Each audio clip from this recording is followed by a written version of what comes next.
Good evening and welcome to another edition of Coach's Corner here from the Highline Activity Center on the Highline Activity Network. I am your host, Paul McDonald, joined tonight by Derek Bear. He's our cameraman and technical director, producer, and keeps me in line here during the show. But we are going to start things off.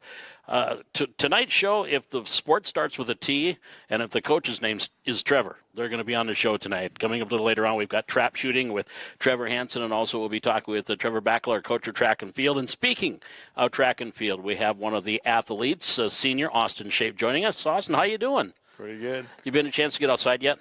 Not a lot, but a little bit. Getting the itch, though, to get outside after this very long winter? Oh, yeah. I've been waiting a while. Well, now, I know you guys had a kind of a duel with Jamestown here a couple, 2-3 weeks ago. Cobber open here with the indoor season. I guess, how have things been going for you and overall this year? I think overall it's been pretty good. Definitely nice to be back in season again and ready to get going once we get outside.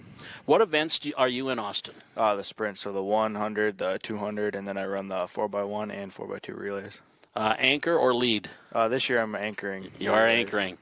So hopefully they get a decent lead and then you can finish strong. Hopefully. If not, you got the speed to close the gap. Oh, yeah. I'll talk to Coach Bakalar. That might be the thought process by having you as an anchor. Do you have any kind of goals that you have set up for yourself this year? My first goal once we get outside is to qualify for state. Mm-hmm. And when we get there, I want to hopefully make finals. That's going to be one of my goals, and place pretty good at EDC as well. Okay. What would you consider is your best event? That'll be question one. Easily the 200. The 200? How about your favorite event? Got to be the 200. 200 all the way around. Do you have a time maybe in your head that you'd like to a PR that you'd like to get to? I'd like to get down to about a 22.3. Okay. Because the school record is a 22.4, and I'd like to break that this year. Okay. Do you know who holds it? It's a three-way tie, I think. I know one of them, I think, is Derek Elliott. Okay. Yeah, he's a pretty big name around these parts. So pretty good. And that's in the 200, mm-hmm. that 22.3. Because if you do that in 100, you wouldn't be on the field. Oh, no. I mean, that's it's like, come on, Austin, hurry up, finish, come on. Now coming up this weekend, we have the indoor state, and that'll be at NDSU. You're going to be competing. Mm-hmm. If you have any, what do you have any goals set for this weekend? How you'd like to do? I want to make the finals mm-hmm. in the 60, hopefully, and place within the top 5, or hopefully top 3, but at least top 5 in the 200. Okay, and then as far as the relays, do you have a favorite one of those or not? I'd probably say the 4x2. You're just a 200 guy, aren't you? Oh yeah. You like now. For those that don't know, 200 is what, once around, halfway around, because that's a 400. And that's yards or meters. Meters. And once around would be probably 400. So halfway around is the 200. Do you feel that you can get that 22.3 that you've been working towards? Do you feel you got it in you? Yeah, I think I do. I was starting to drop towards the end of last year, and hopefully once we get outside, I can pick up on what I was doing last year and keep going. So I know, I've seen you run and say, I got some wheels there. It's got to be some school records in those legs. Now, once we get outside and we start the outdoor season, getting a chance to run on the Dakota Bank track here is kind of cool. Do you like that, having a track of this magnitude here at home? Oh yeah, it's really nice, especially in the off season too. It's nice to be able to go up there and use that instead of having to run on the concrete all the time. Final question for you. If you get to state and you can set that record and get in the finals, would you say that's been a successful season for Austin Shape? I think it would be successful for sure, but always looking for that state championship. If it's an opportunity, and try and take it. That's right. If it's there, you grab for it and go for it. Mm-hmm. Well, Austin, I really appreciate you taking the time to chat with us. I know it's the indoor meet coming up this weekend on Friday, the state indoor in Fargo at NDSU, and look forward to see you out on Dakota Bank track here during the spring and setting some records. Let's see that 22.3. Oh, yeah. And once you set it, we'll have you back on the show and talk about it. Sounds good. And we'll say if it was wind-aided or if it was just pure speed. Austin, thanks for joining us tonight. Appreciate it. Yeah, thank you. That is Austin Shape, a senior with the Valley City Highlander track and field team. We'll be back with Coach Trevor Bakalar. This is Coach's Corner on the Highlander Activity Network.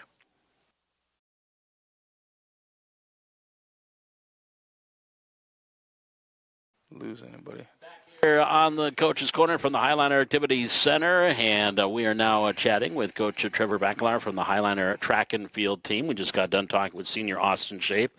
Looking for a lot of good things from that young man this year, Coach? Absolutely. You know, he's a kid that really kind of surprised me when he was younger. You know, tall and sort of lanky. He's got a little bit different running style, but it works for him, you know, and he's really come on, and like he mentioned last year, when he really started picking it up toward the end of the year and put himself right in the mix, you know, at state and then EDC, just showing what he's capable of. Well, we've had one indoor meet. We had a little practice, we mentioned, with Jamestown. They've got a nice indoor facility over there, don't they? Yeah, after redoing their facility, it's a great spot for us to go over and just run that little practice duel. It's perfect for two teams to just get together, you know, try some events, especially for new kids. They get the chance to kind of experience what a meet feels like. Okay. And the chance to actually first, you know, be on a track and field surface, you know, and actually compete on it, besides maybe walking on it or running on what we have. So right. It's kind of nice, yeah. Well, we had the Cobber Open up at Concordia College here last week, and I think a couple of school records were set, weren't they? Yeah, absolutely. We had, you know, always, I think it's always surprising. You never know what's going to happen that first meet. And then so when we have some performances like we did, those kids breaking records, the girls in the 4x800, you know, we had Regenberg breaking into our top 5. Scott Rohde, just our freshman in the shot put as well. So, I mean, just you see that. And then, you know, Karina Olsen had a great meet. She had a couple first place in the long jump and then in the 55-meter, which unfortunately she had to run it twice because she was in the first heat and then they didn't get the time, so she had to go back and rerun it. And still won. And still won. But, you know, overall it was just it was a great meet for everybody, I think, you know, and we had, again, a lot of placers. You know, kids setting new personal records already starting the season, so it's a great way to start.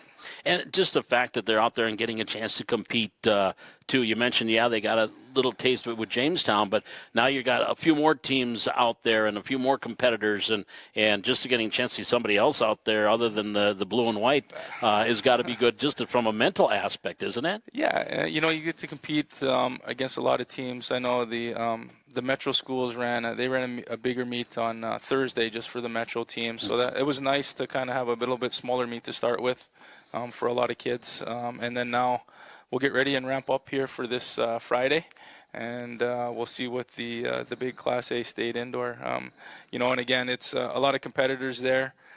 They don't get everybody, obviously, coming from the way west. You know, it gets a long ways to travel for that. But, yeah, we kind of get to see really where we sit. You know, it's really just nice to have an indoor season this year. Yeah. Not having one, you know, for a while. Yeah. We got lucky with weather last year. But now this year, having that indoor season is going to be good for us to prepare them for the outdoors. So, I know obviously you don't have elements when you're doing indoor, so is it a true barometer what the indoor between indoor and outdoor, because you don't have the wind, maybe don't have any rain? Is it tough to gauge or not? Yeah, it is a little bit, but I think it does give you at least a good picture of where that kid is at. You know, you run indoors and you got the 200-meter track. You know, running those turns can be a little tight. You know, kids are slowing down a little bit, but as soon as you get outside and you can, you know, really open up, say in the sprints or jumping-wise too, you know, that plays a big factor as well with the wind and other things that are going on.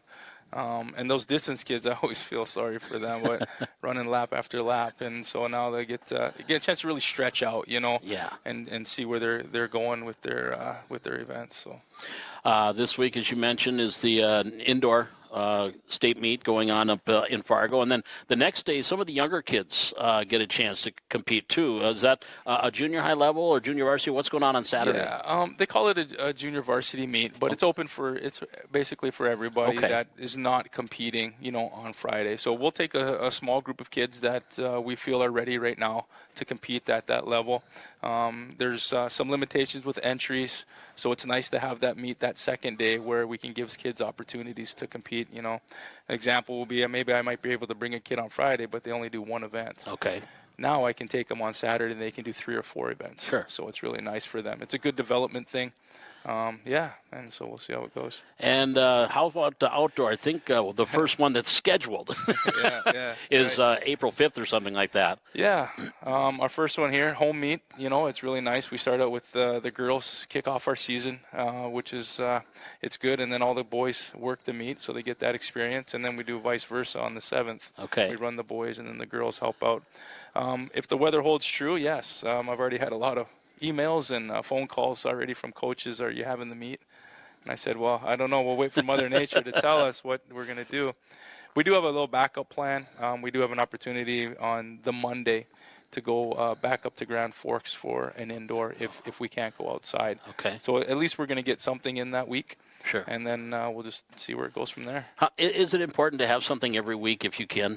It's nice to just to keep that competitive edge, because really we can practice, and you can't really simulate, a true sprint or a true run, sometimes in practice or throwing, the kids throw, but you get that adrenaline and things, get going, and then they improve a little bit better. And it's nice to, like you mentioned earlier, just having that competition, somebody else to compete against and run against. So. Yeah, I mean, it's nice to do something at least once a week. How about numbers? Are you happy there? You think you could get a little more? Where are you at numbers-wise? I think we're actually pretty good. Our junior high numbers have gone up a little bit, which is really nice to see. We've got a good group of kids. We have a few that have transitioned this year from other sports, just trying something different, which is really nice. We're sitting pretty good with numbers. I think pretty average. Usually, typically, we start out with about that 70. And with the junior high not added in there yet. And then throughout the season, we have a few dual sport kids, so we start to lose a few, and they kind of come in and out. But I'm just glad that those kids are willing to help contribute to our team and make that effort to help out 2 programs. I think track and field can really help you in other sports too, can't it? Oh, yeah. With body control, strength, speed, things like that. Yeah, and our goal too, especially with our indoor season, is to try to just make kids better athletes, overall. And so everything that we do is to benefit them. And as they transition over to other sports, I think they start with us, and they might go, an example, maybe to baseball, and they're just in a little bit better shape, and things like that. So. Goals? Do you and the coaching staff, do you guys have any goals or expectations? Maybe it'd be a better word. Yeah, I guess obviously our goal is to, for the kids is to just give their effort, as they're going out there. But what we talk about is personal records with the kids commonly. And, it's for them to set their own achievements. And so, like Austin went out and he's running, so he sets that record. And now we want to try to improve as an example and just keep improving if we can. So as long as we're attaining those personal goals, right? And then we'll get to where we want to be at the end of the season. And so our main goal is to do what we can to prepare us basically for that EDC and then getting ready for state. So do you think Austin Shape has 22-3 in him? I do. I think he does. I told him here, once we get outside, we're going to have to really work for it, and that's the downside of track and field. It's just, it's a short season. Yeah. It's packed really tight. So you got to do as much as you can to get ready for that end of the season. So. All right. Well, we look forward to talking to you and the coaches here throughout the spring when we get outside. It's just going to happen. I know it's going to happen. I can almost guarantee it. But just an exciting time for the kids to get a chance now, get track going, and get out there and show what they can do. Yeah, absolutely. And hopefully we can host our home meets. It's a great community event, and brings a lot of people into town. So. Well, I appreciate it. Good luck this weekend, Coach, at the State Indoor, and we'll look forward to talking to you as the season progresses. All right. Thank you very much for having me. You bet, Coach. Coach Trevor Bakalar joining us from the Highliner Track and Field. We'll be back with more of Coach's Corner on the Highliner Activity Network. Back here on Coach's Corner from the Highliner Activity Center. And as I mentioned, our sports that we're talking about this week all start with T. We just started with track and field. Now trap shooting is what we're going to discuss here. And we are joined by Eric Ingstad from the Valley City trap shooting team. How you doing, bud? Pretty good. How about you? Can't complain. I just wish it would be about 10, 15 degrees warmer, but that's another story altogether. I guess question one, are you eager to get out and start competing again? Oh, yeah. Especially after missing last season's state shoot, I'm very excited to start shooting again. And, you've done pretty well in your career in trap shooting. Do you have some lofty goals heading into this year? I mean, my main goal is to win state for both trap and skeet, but placing top 3 would be fine. Is there one that's you like better than the other? I like them both equally, but they're different.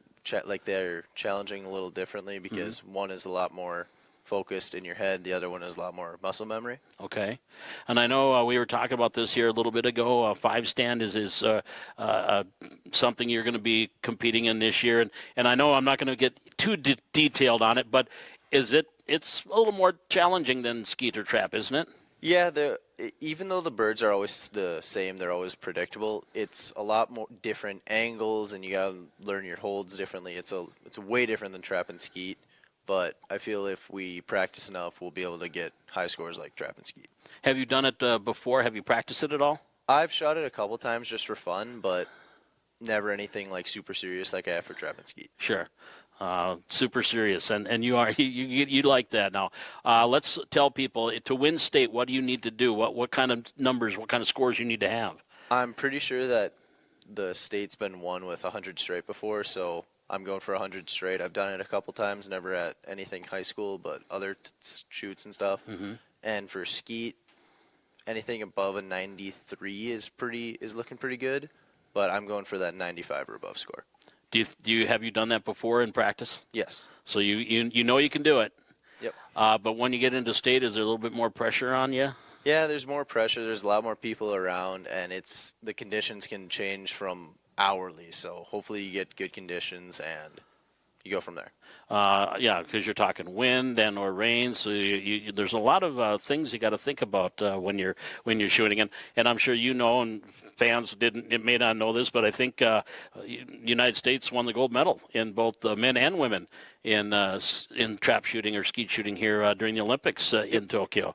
So they're there. It's a fast coming sport, isn't it, Eric? It's an up and coming in the state of North Dakota. Yeah, it's a very old sport, but it's a lot of new people are getting onto it, and a lot of new people are enjoying it. For a while, it was, and even still might be, the fastest growing youth sport in North Dakota. So that's pretty awesome. And coming from a hunting family too, you learned a lot of the safety aspects even before you got into it, didn't you? Yep.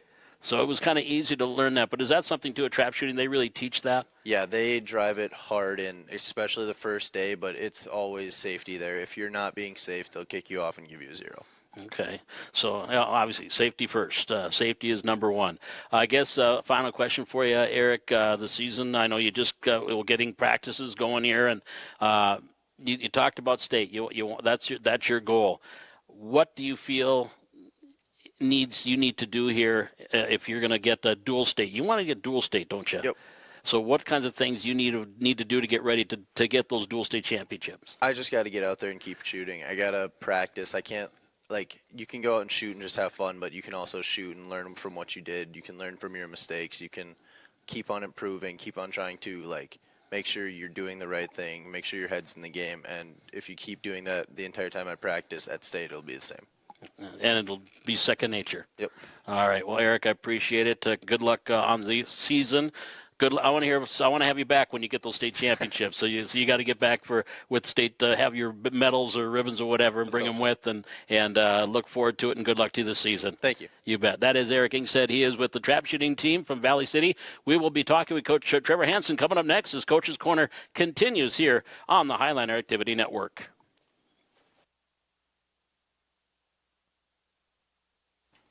Welcome back to Coach's Corner here on the Highliner Activity Network from our little corner of the world here in the Hack. Well, now we are joined by Trevor Hansen, coach of the Highliner trap shooting team. Coach, how you doing? Doing pretty good. Good. Registration's over. It's all done.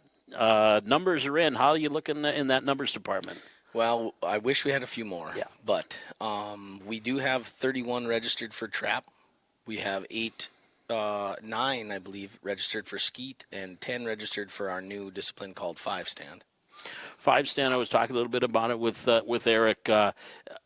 If you can, kind of give us a definition of what 5-stand is. Well, 5-stand is where, you're at 5 different positions. It's similar to trap. Trap has 5 different places you shoot from, so does 5-stand. But 5-stand kind of is more for the actual things you're going to encounter when you're maybe hunting. It's a rabbit on the ground. It's a duck coming in high towards you. It's a bird flying away from you straight away, and then there's some quartering away shots, and then there's some fun ones where they kind of fly straight up in the air, and you got to shoot that flat bird. So it's in my opinion, it'd be more of a fun. I know trap's fun and skeet's fun, but this one has odd birds and odd targets that you have to shoot, and more realistic to what you're going to encounter in hunting or in that type of shooting. I think Eric said he's kind of practiced a little bit. Have you had kids that have dabbled in it before? Yeah. They've had 5 stand up at the trap range for a few years now, and usually when we do our fun shoot, or during the week on Tuesday nights when the trap club is open, kids get up there and shoot that just for fun, because that's kind of it hadn't been a competition for us yet, or we hadn't started it yet, so they kind of get up there and have fun shooting that. Sunday nights is when you guys normally get a chance, or what's your shooting schedule like? Yeah, Sunday afternoons is what we're going to shoot for. This week we're supposed to, we can start on Sunday this week, but we're going to move it back a couple days. Tuesday and Wednesday is when we're going to do it this week. Chuck and Sandy out of town, actually watching Emma shoot trap down in Texas. So Emma went to college, Jamestown, and shooting for Jamestown, so that's good. And so we're going to open Tuesday and Wednesday, and then it'll be every Sunday afternoon after that, starting about 12:30. And except for Easter Sunday, we'll move that to Monday and Tuesday just to get away from that holiday and stuff, and kids can give them an option to shoot. So open to the public, and folks can come on out and watch these kids in doing this. Absolutely, we encourage the parents to come up and watch and stay and sit. It is cold sometimes when we shoot, of course, so you could even sit in your car and hang out and stay warm too if you need to. We're pretty close to park there, so you can watch. But yeah, we encourage all the fans or parents or grandparents or whomever. I know we have a few kids that their parents come every single time, and we even encourage if there's any parents that would like to volunteer to help, whether it's scoring, coaching, or just even facilitating getting kids around. We need them to be registered through the ND Clay Target website in order to be insured, and it'd be nice to do that because they got to have the insurance, or we should have the insurance through them for them to coach. So, but I encourage anybody that wants to volunteer, whether you're a parent or not, it'd be great to come up and volunteer your time too.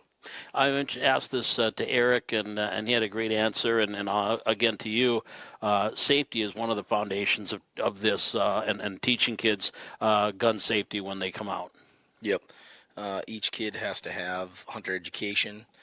There is another hunter safety course they can have, but we don't offer that quite yet. So we're looking for kids that have passed hunter education, and the rules are the rules. They're pretty set in stone. It's there's certain things you have to follow, and safety is our number one priority.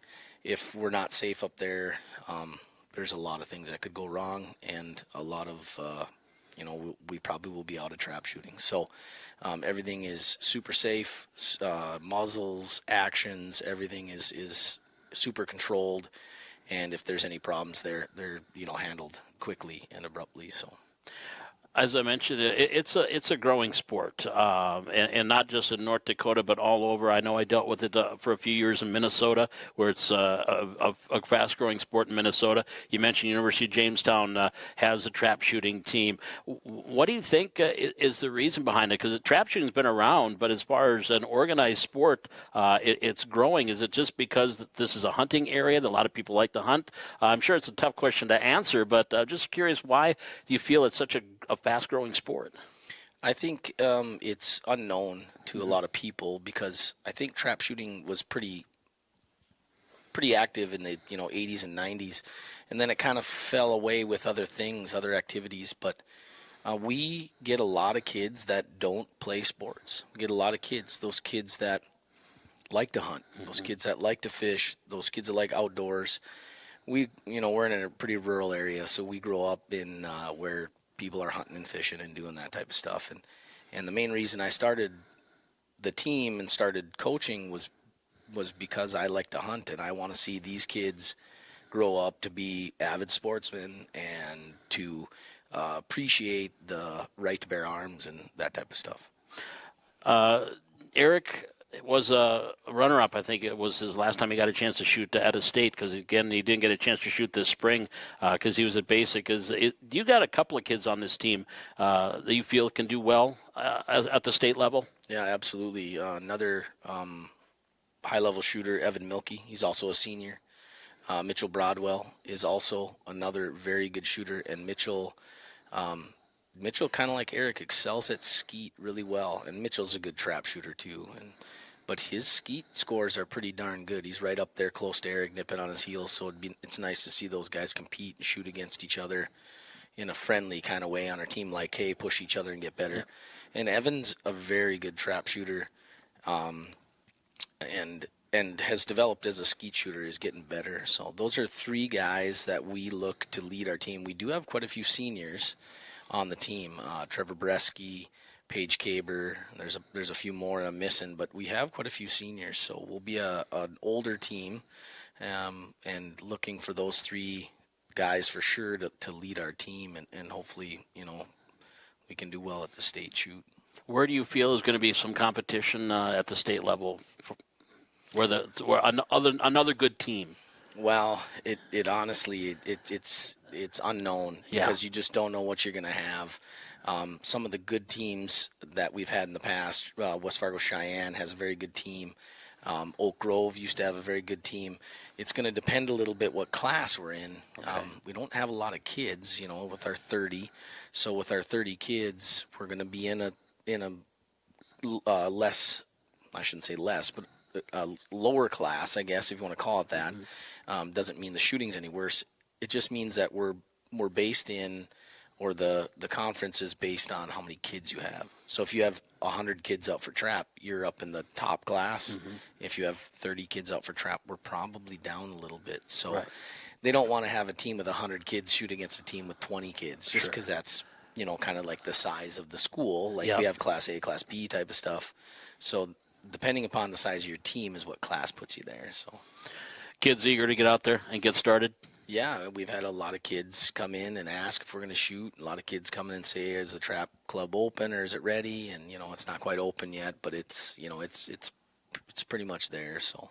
All right. Well, it's look for another good year, and like I told Eric, I want to have him here after that state competition. Maybe get a couple of guys or gals to come in and talk after that state competition. But Trevor, I appreciate you stopping by, chatting with us, and we'll talk trap, we'll talk golf. We'll probably have you on just about every week once the weather gets nice and we get some competition going. But again, continued success with the trap shooting team, and thanks for joining us tonight. Yep. Thanks a lot, Paul. Appreciate it. You betcha. That is Trevor Hansen from the Highlander Trap Shooting Team. We'll be back, wrap things up with our Coach's Corner here on the Highlander Activity Network.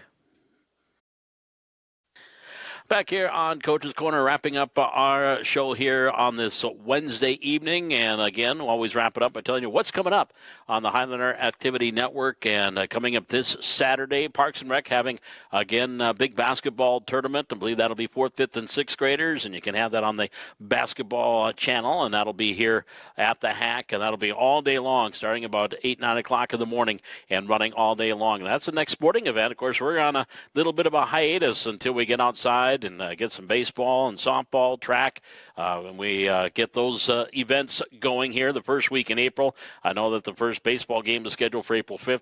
We'll have to wait and see.